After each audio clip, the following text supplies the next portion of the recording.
Vous êtes sur Jésus sur ta vie. Sois préparé à avancer. Tu ne dois pas ignorer que l'échec existe. Celui qui veut aller loin ne doit pas ignorer que sur le parcours, il peut tomber. Donc, n'ignorez pas que cela existe et vous réussirez. Il ne faut pas avoir honte de recommencer quand on a échoué. Il ne faut pas avoir honte de rebondir quand on est tombé. Christ te montre un exemple en disant, tu es un homme de succès, un homme à réussite, mais tu dois savoir que tes échecs ne doivent pas te faire honte. Que quelqu'un dise, mes échecs ne doivent pas me faire honte. Est-ce que toi tu l'as dit ici? Parce que je n'ai pas entendu ici. Est-ce que vous l'avez dit? Les échecs ne doivent pas te faire honte. Christ lui-même n'en a pas eu honte. Il a appelé le monsieur, il dit, viens, je vais te toucher pour une deuxième fois. Et cette fois-là, le monsieur dit, ah, je vois maintenant. Frère, ma soeur, tu ne dois pas avoir honte de rebondir même si tu es tombé. Et même si tu tombes 4 fois, rebondis encore. Même si tu tombes 10 fois, lève-toi encore. Ce n'est pas encore terminé parce que la saison est encore là. Ne laisse personne te décourager, te laisser à terre. Tu as échoué une fois, tu as échoué 15 fois, la réussite viendra une fois. Ça tombe sur une âme.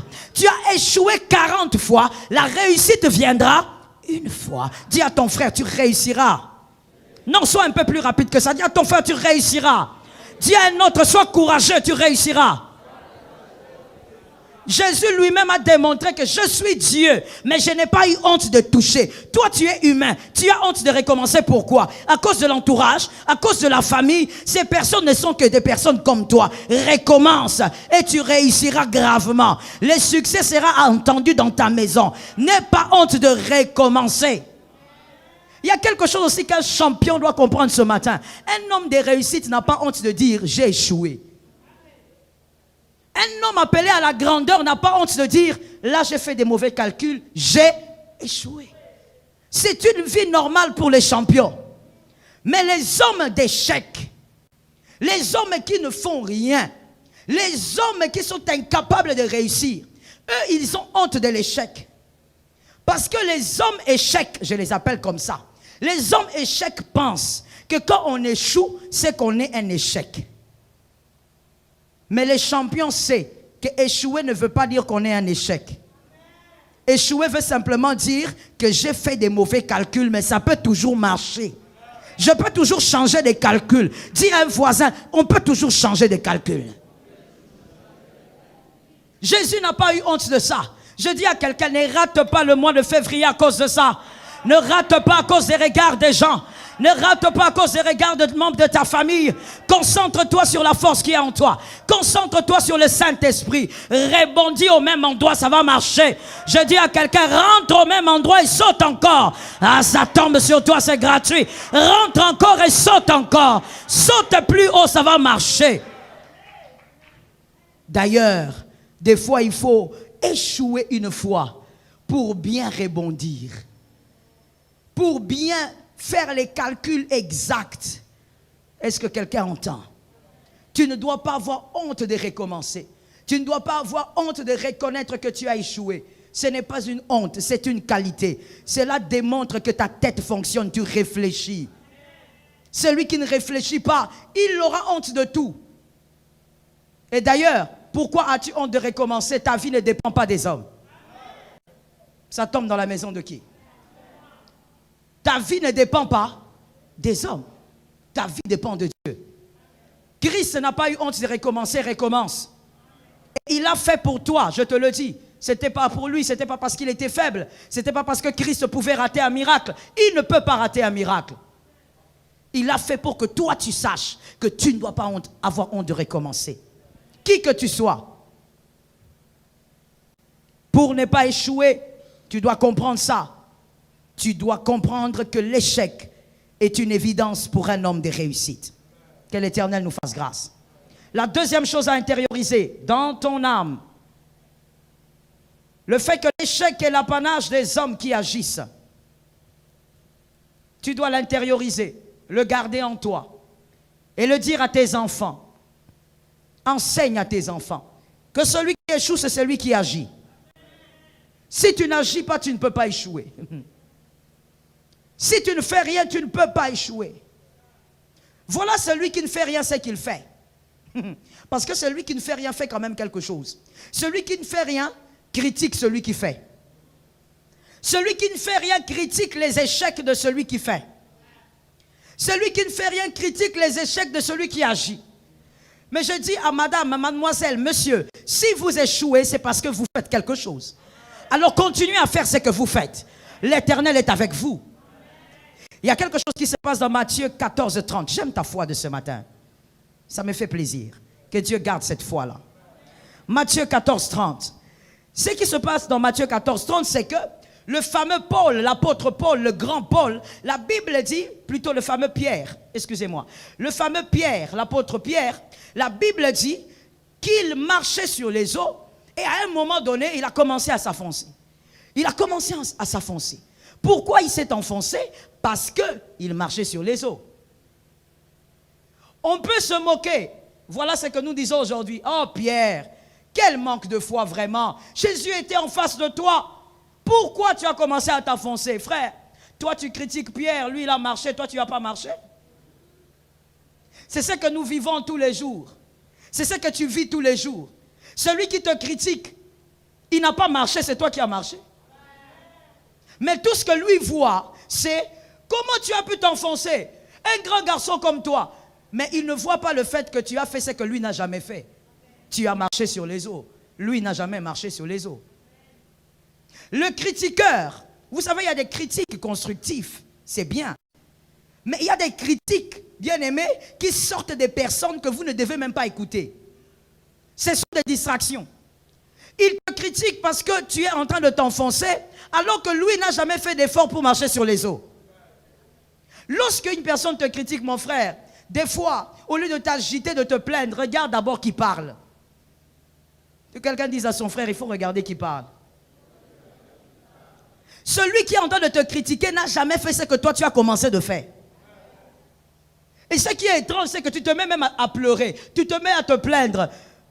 Tu commences à t'inquiéter. Voilà ce que le frère Lionel pense. Voilà ce que tel pense.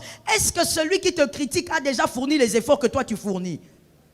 Il n'a jamais fait ce que toi tu fais. Et toi tu te plais à te plaindre ou à regretter. Écoute, celui qui te critique alors qu'il n'a jamais fait les efforts que toi tu as eu à faire est une distraction.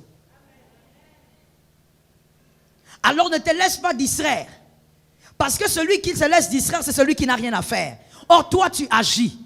Si tu échoues, c'est parce que tu agis. Tu ne fais pas partie des hommes distraits. Tu n'as pas le temps pour ce genre de critiques. Ne laisse même pas tes oreilles entendre ce genre de critiques. Lorsque quelqu'un te critique, regarde la personne très bien. Regarde-la, même si elle habite en France, regarde-la. Quelle est sa vie? Si la personne n'a jamais fait des efforts que toi tu as eu à faire, ferme tes oreilles et avance avec le Seigneur. Des fois, nous pleurons pour des choses vraiment bizarres. Même le Seigneur regarde et dit, regarde comment cet enfant est bizarre. Comment toi tu peux te plaindre parce que celui qui te critique dit, regarde, tu n'as rien fait, tu es un grand garçon, tu fous rien de ta vie, tu as 35 ans. D'accord, mais toi tu as quel âge? Qu'est-ce que tu as fait de ta vie? Il n'a jamais fait ce que toi tu as eu à faire, mais tu pleures parce qu'il te critique. Frère, c'est que tu es un aventurier. Celui qui te critique alors qu'il n'a pas fait ce que toi tu as eu à faire est une distraction. Sors de la distraction. Ne te laisse pas distraire par ces genres de phrases. Lorsque toi tu marches sur les eaux et même si à un moment donné tu vis un déséquilibre, tu commences à t'engloutir, toi au moins tu as marché sur les eaux. Alors lorsque le Seigneur de gloire te sortira de là, marche encore. Est-ce que quelqu'un m'entend très bien? Lorsque tu échoueras cette année, parce que ça arrivera, à moins que tu sois une femme d'échec, à moins que tu sois un homme d'échec, mais si tu es champion, ça arrivera cette année, tu échoueras. Et quand ça arrivera, rappelle-toi de cet enseignement. Avance, lève-toi et dis-toi, si j'ai échoué, c'est parce que je marche. Si j'ai échoué, c'est parce que j'agis. Si j'ai échoué, c'est parce que je fais quelque chose. Alors, celui qui ne nage pas ne peut pas se noyer. C'est parce que tu nages qu'à un moment donné, tu peux avoir peut-être le vertige et tu commences à te noyer. Mais celui qui a décidé de rester au bord de l'eau et de contempler les gens et de critiquer ne se noie pas. Toi, continue d'agir. Est-ce que quelqu'un m'entend bien? Lorsque tu entendras des critiques, si ce sont des critiques constructives, gloire à Dieu. Prends ce que tu peux prendre pour t'édifier. Prends ce que tu peux prendre pour te corriger. Mais des critiques des personnes qui sont là seulement à regarder les autres et à critiquer ce qu'ils font, tu n'as pas le temps pour ça. Ne passe même pas ton temps à causer avec quelqu'un comme ça. Je t'ai enseigné sur les relations toxiques. Ne passe même pas ton temps à causer avec quelqu'un comme ça. Préserve tes minutes. Tes minutes sont précieuses. Je parlais à qui? Tes minutes sont précieuses. Tes heures sont précieuses. Ne passe pas ton temps à parler avec quelqu'un comme ça. Avance. Est-ce que quelqu'un m'entend bien? Avance avec courage.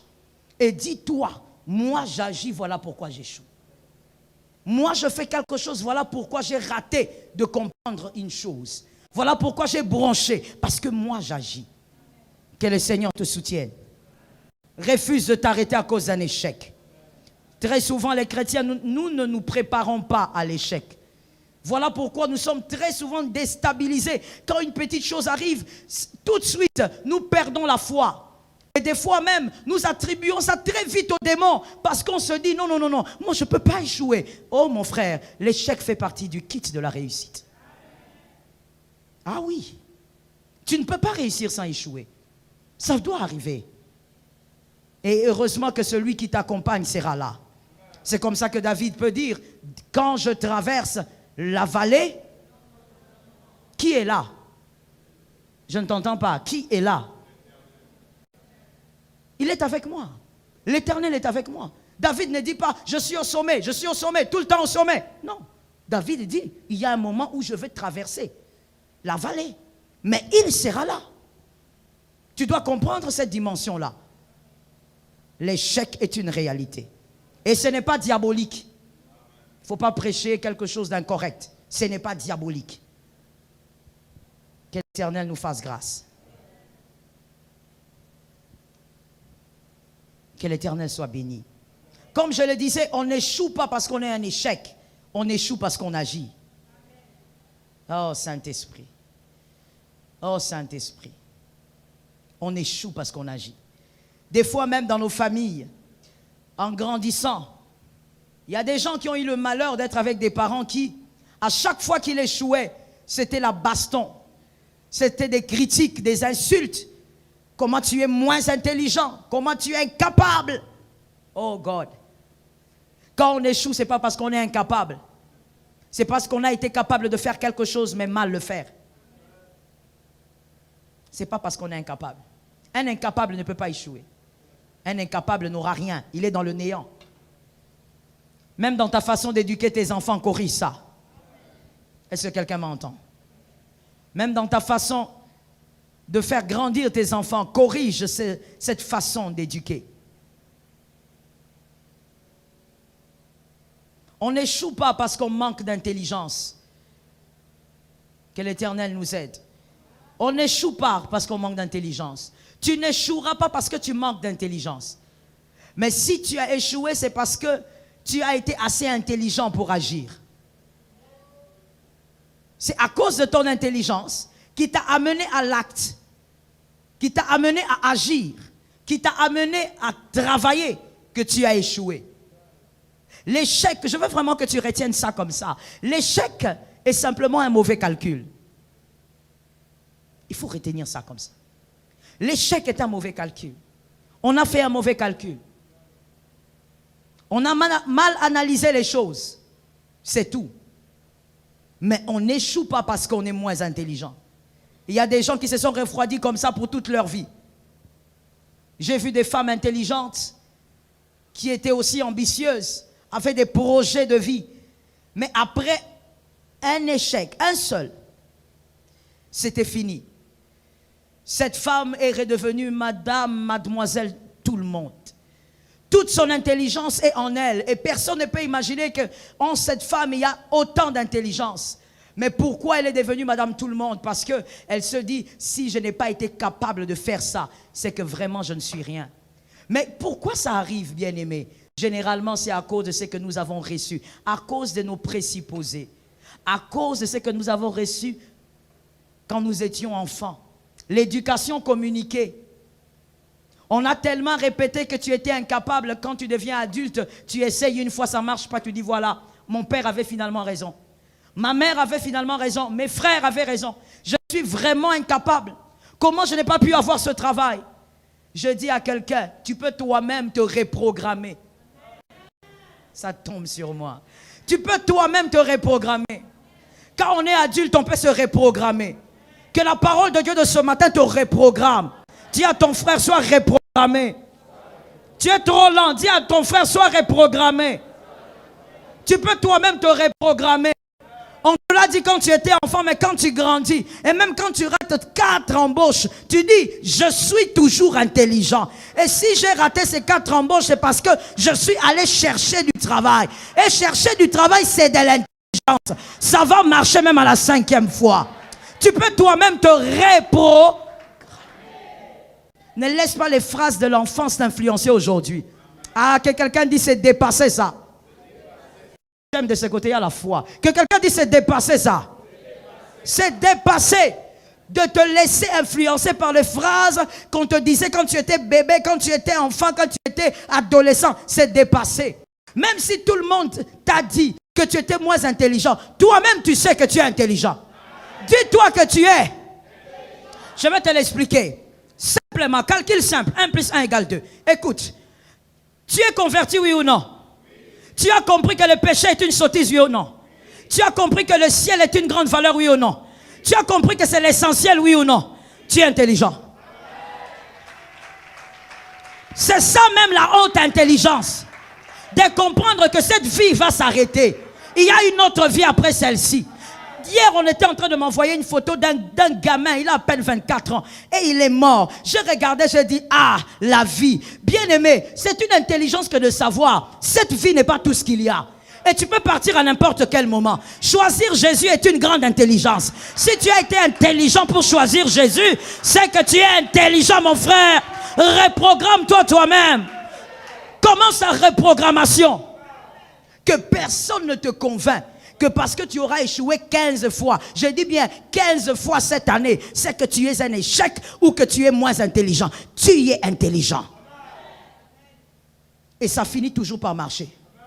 Laisse-moi te dire une chose que moi j'ai comprise. Lorsque je fais une chose, elle échoue une fois, elle échoue 2 fois, je comprends que la réussite est derrière. Je m'oblige moi-même à ne pas m'arrêter. Parce que quand je sens l'odeur de la réussite, je ne m'arrête pas. Et l'odeur de la réussite s'annonce des fois par l'échec. Quand tu échoues, fonce encore. C'est que derrière, il y a quelque chose. Est-ce que quelqu'un m'entend bien? C'est comme avec Goliath qui disait, écoutez, dites-moi déjà, qu'est-ce qu'on va donner à celui qui tuera Goliath? Parce que derrière Goliath, il faut qu'il y ait quelque chose. Derrière Goliath, il y a la fille de Saül. Je dis à quelqu'un, cette année, tu échoueras. Mais tu vois derrière cet échec, tu vois même quand tu échoueras là, ne m'appelle pas. Tu vois quand tu échoueras là, n'appelle aucun prophète.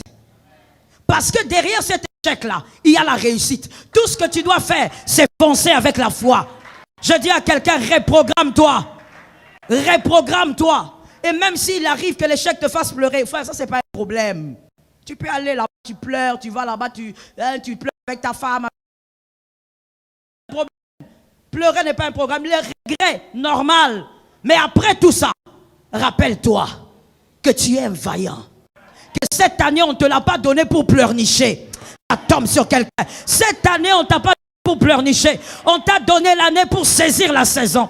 On t'a donné l'année pour la vivre pleinement. Par l'autorité du Saint-Esprit. Et au nom de Jésus de Nazareth, vis ta saison pleinement. Ce n'est pas une année où tu dois pleurnicher. Parce que j'ai raté un boulot, parce que j'ai raté ceci. Oh, c'était l'opportunité de ma vie. Frère, attention. Ce qui est passé, ce que tu as raté n'est pas l'opportunité de ta vie. Si c'était l'opportunité de ta vie, tu ne l'aurais pas raté. Je te le dis comme prophète, ce n'est pas l'opportunité de ta vie. L'opportunité de ta vie, tu ne la rateras pas. Alors tu dois avoir le courage en toi. Tu dois croire en toi. L'opportunité de ta vie, tu la rattrapes, elle viendra, tu la saisiras. Adonai Elohim Emmanuel qui est en toi ne permettra pas que tu rates l'opportunité de ta vie. Est-ce que quelqu'un m'entend? Est-ce que quelqu'un comprend ce que je dis? Lorsque Jonas a décidé de fuir Ninive, Dieu le regarde et Dieu dit, regarde cet aventurier. Il ne comprend même pas que par cette prédication, je veux faire de lui le plus grand évangéliste que la Bible n'a jamais connu. Celui qui va prêcher peu et toute une ville va se convertir. Est-ce que Jonas comprend? Non, Jonas ne comprenait pas. Parce que Dieu ne lui avait pas dit tout ça. Qu'est-ce que Jonas fait? Jonas fuit l'opportunité de sa vie. Mais quand Jonas fuit l'opportunité de sa vie, Emmanuel est Emmanuel. Kéma. Emmanuel reste Emmanuel.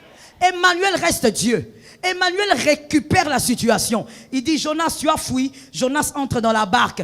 Emmanuel commence à bouger la barque. Frère, si tu rates l'opportunité de ta vie, Emmanuel va bouger la barque. Ça tombe sur ta vie. Emmanuel a bougé la barque. Finalement, ils ont dit, non, non, non, non, non. Ici, ça ne va pas. Lui-même, Jonas a dit, jetez-moi. On prend Jonas, on le jette dans l'eau. Emmanuel envoie encore le poisson. Et le poisson va vomir Jonas à Ninive. Parce qu'un homme de réussite, Dieu ne permet pas qu'il rate l'opportunité de sa vie. Tu ne rateras pas les opportunités de cette année. Par l'autorité du nom de Jésus. Même si les échecs viennent, n'oublie pas que ces échecs ont un nom. La préparation à la réussite. Est-ce que quelqu'un m'entend bien?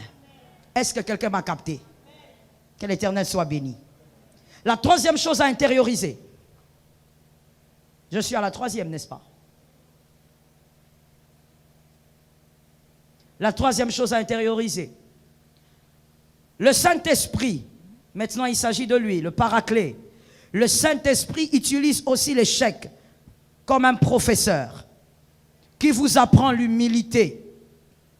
Le Saint-Esprit va utiliser l'échec et il utilise souvent l'échec comme un professeur qui va vous enseigner l'humilité. Par l'échec, tu apprendras à rester humain.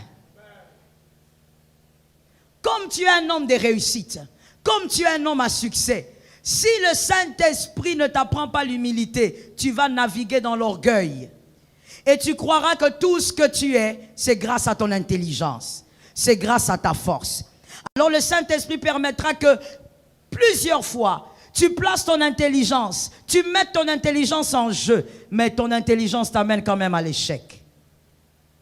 Plusieurs fois, tu vas utiliser ta sagesse. Mais le Saint-Esprit permettra que tu échoues.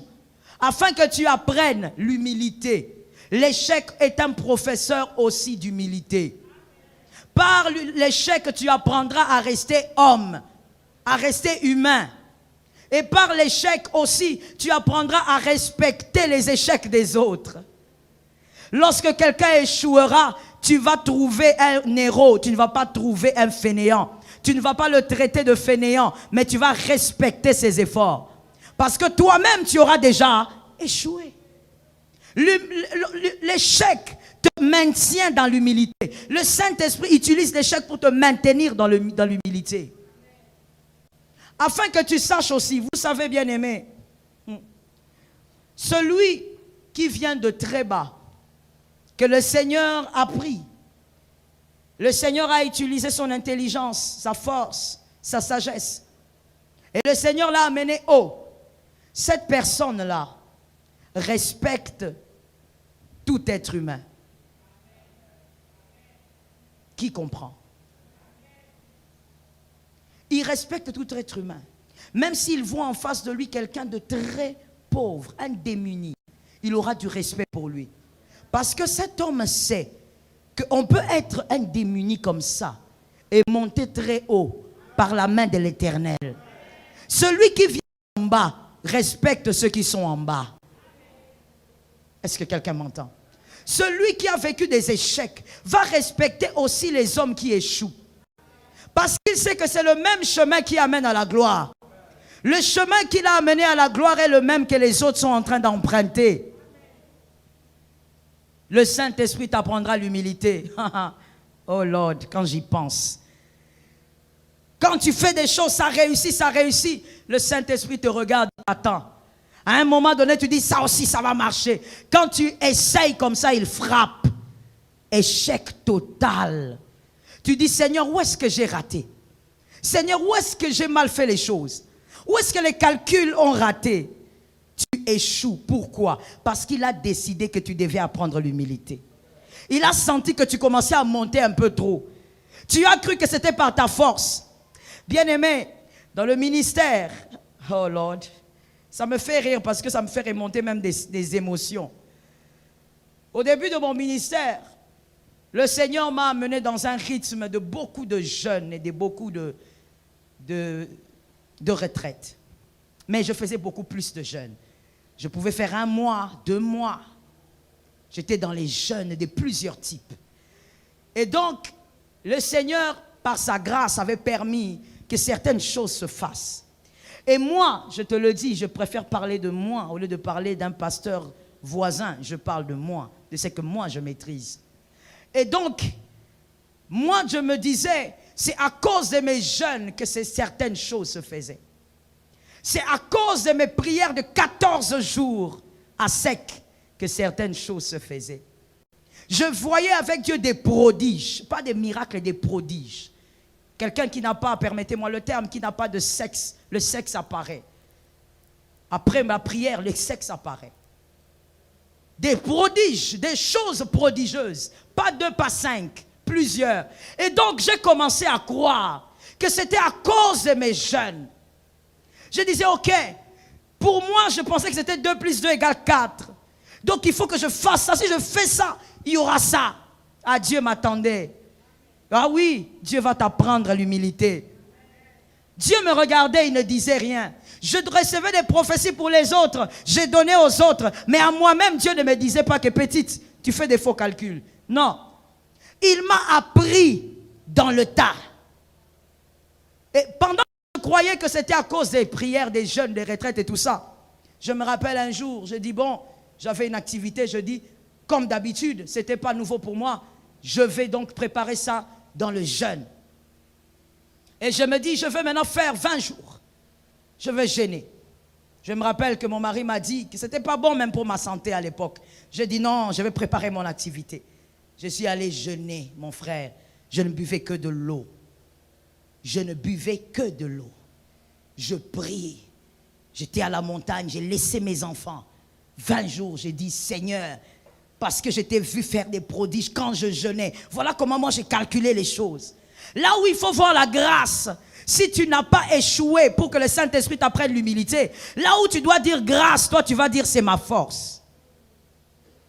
Or, frère, toute réussite, même si elle semble être le produit de ton intelligence, c'est une grâce. C'est justement par l'échec que tu vas réaliser que la réussite est une grâce. Et donc après ces jeûnes, je descends. Je me dis, ah, la gloire de Dieu est avec moi. Ah, Dieu va agir. Oh, Dieu va faire ce qu'il avait déjà fait, et même plus. Mais quand je viens dans l'activité, bien-aimée, premièrement, le Seigneur m'enseigne par une chose. C'est que quand j'arrive dans l'activité, jusqu'à la fin, il n'y avait même pas la moitié des personnes que j'attendais. Et deuxièmement, il n'y avait aucun miracle visible. Moi qui étais habitué aux prodiges, il n'y avait rien.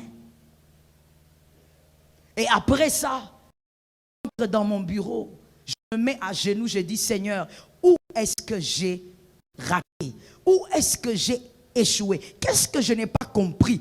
Est-ce que vraiment? Et regardez mon attitude après ça. Je dis encore à mon mari, je vais encore aller en jeûne. Parce que le Seigneur doit m'expliquer pourquoi ça n'a pas marché. Et il m'a dit, tu n'as pas besoin d'aller en retraite. Je crois que tu dois prier ici. Demande-lui, il va t'expliquer. J'ai commencé à prier. Je dis, c'est quoi? Et le Seigneur m'a dit, toutes ces choses n'arrivent pas parce que tu jeûnes. Le jeûne, c'est pour toi. C'est le bien que ça doit faire à ton esprit. Mais ces choses arrivent parce que je suis Dieu dans la vie de ces gens. Dieu, ce jour-là, m'a appris l'humilité.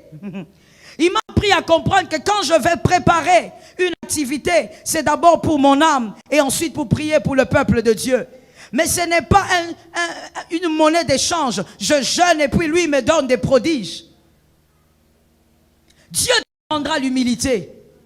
Il va t'amener à comprendre par certains échecs que toi tu es petit, celui qui est grand. Vous êtes sur Jésus sur vie.